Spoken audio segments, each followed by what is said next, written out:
मेरे प्रिय मित्र, जय मसीह की। आप उन चुनिंदा लोगों में से खास हैं जिन्हें विश्वास है कि ये वीडियो मेरे लिए आशीष का कारण बनेगी। क्या आप तैयार हैं?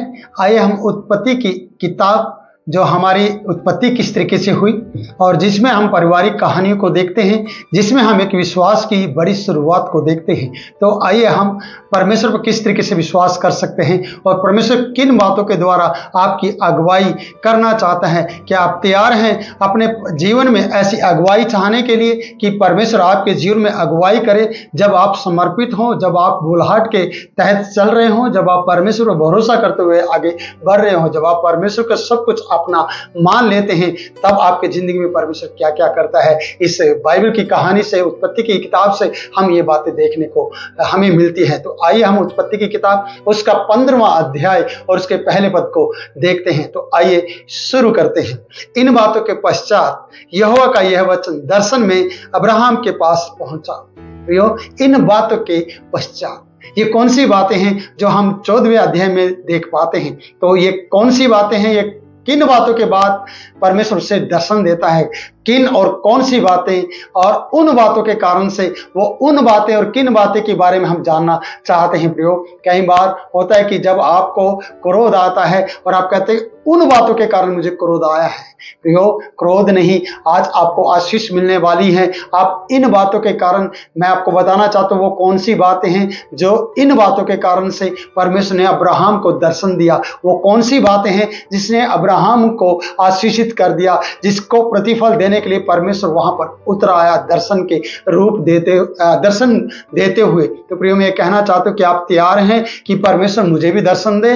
किन बातों के कारण, आपकी कौन कौन सी बातें भली हैं और अच्छी और मनोहर है जिनके कारण से परमेश्वर आपको देखता है? कौन सी आपके अंदर खूबी पाई जाती है जिसके कारण से परमेश्वर आपको आशीषित करे? आइए हम अब्राहम की उस बात को देखते हैं। इन बातों के कारण ऐसा लिखा है, तो वो किन बातों के कारण, कौन सी बातें हैं, मैं आपको बताना चाहता हूं। हम उत्पत्ति की किताब उसका 14वां अध्याय और उसके 22 पद में देखते हैं। प्रियो, यहां पर अब्राहम ने सदोम के राजा से कहा, परम प्रधान परमेश्वर या ईश्वर यहोवा जो आकाश और पृथ्वी का अधिकारी है, परमेश्वर को आप जानते हैं कि वो क्या क्या बनाता है, उसने क्या सृष्टि की है और किस किस का वो प्रबंधक है। कहते पूरे जहान का इसने बताया, आकाश और पृथ्वी का अधिकारी सर्वशक्तिमान परमेश्वर, उसकी मैं शपथ खाता हूं, मैं कसम खाता हूं और मैं झूठ नहीं बोलता हूं।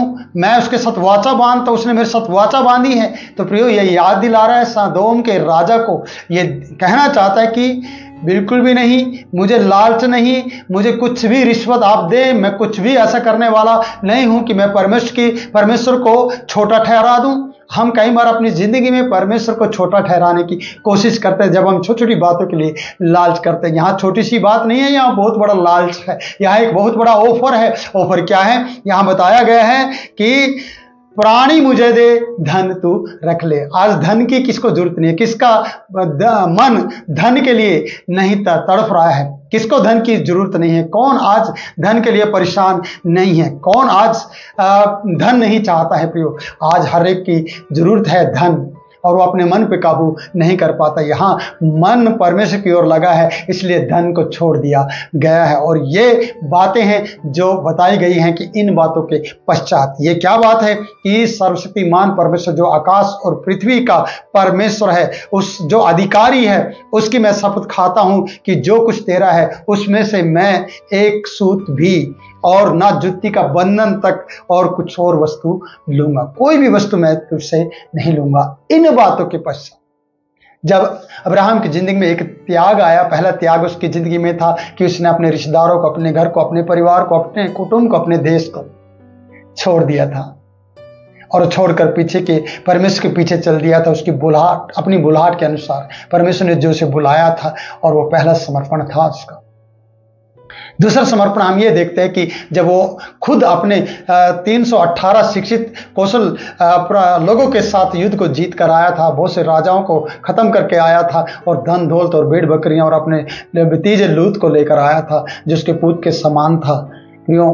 तब भी जो उसका अधिकार था धन का और प्राणी का, सब कुछ वो ले सकता था, लेकिन ना उसने धन लिया, न उसने प्राणी लिया। उसने सर्वशक्तिमान परमेश्वर ईश्वर को लिया और उसको धन्यवाद दिया और उसे कहा, उसकी मैं शब्द खाता हूं। तेरे इस धन में से, तेरे इन प्राणियों में से एक सूत भी, एक रस्सी तक भी, एक सूतली तक भी मैं लेना नहीं चाहता हूं। कितनी बड़ी बात है।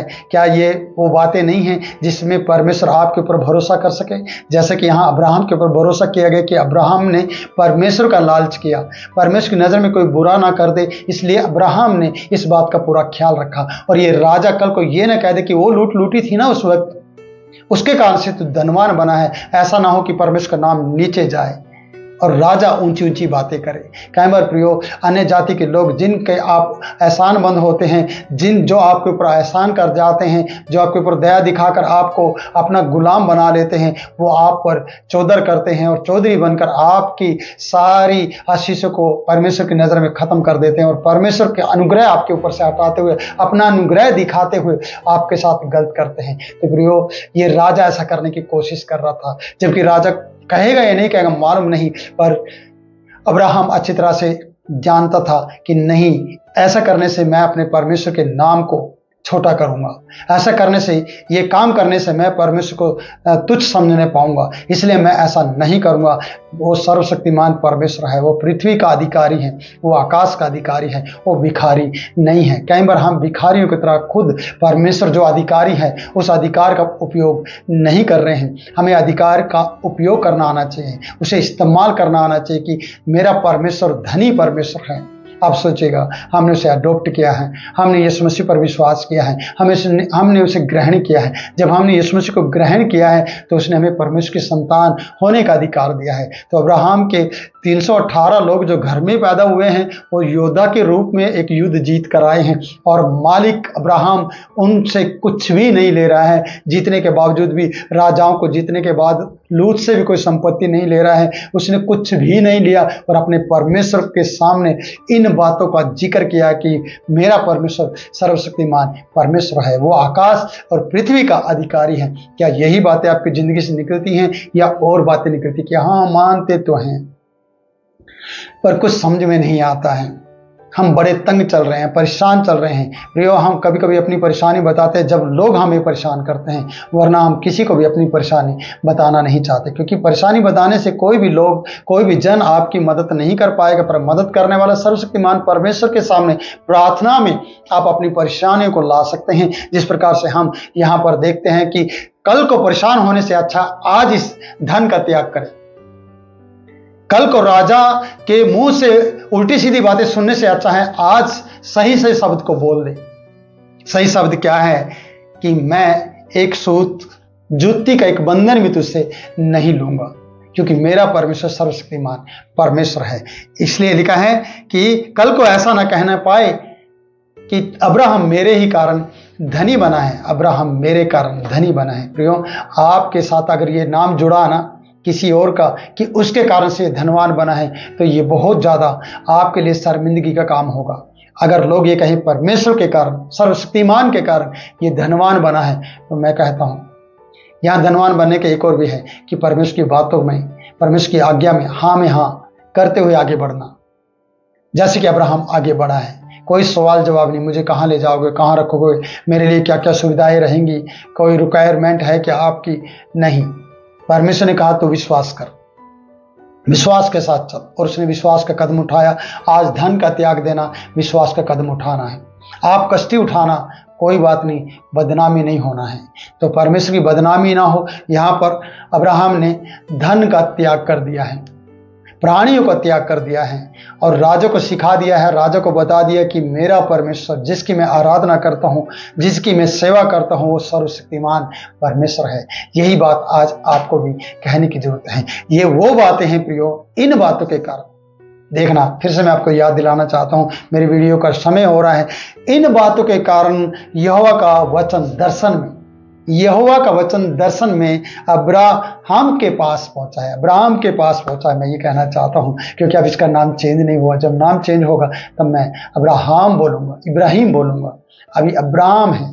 तो मैं ये कहना चाहता हूं परमेश्वर क्या कह रहा है इन बातों के कारण से, क्योंकि परमेश्वर ने पीछे इसको चेक कर लिया है और परमेश्वर के मन में इसके प्रति बहुत दया आ गई है।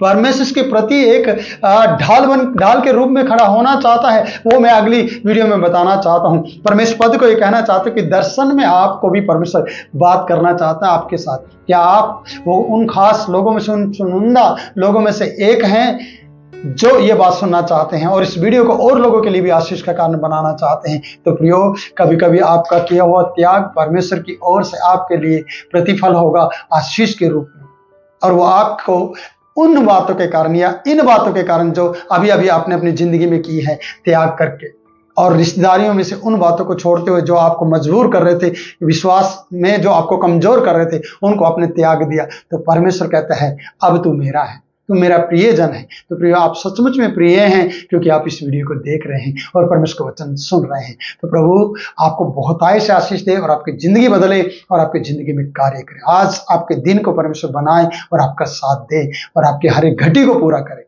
मेरा विश्वास है कि आप खास हैं। प्रभु आपको आशीष दे। God bless you.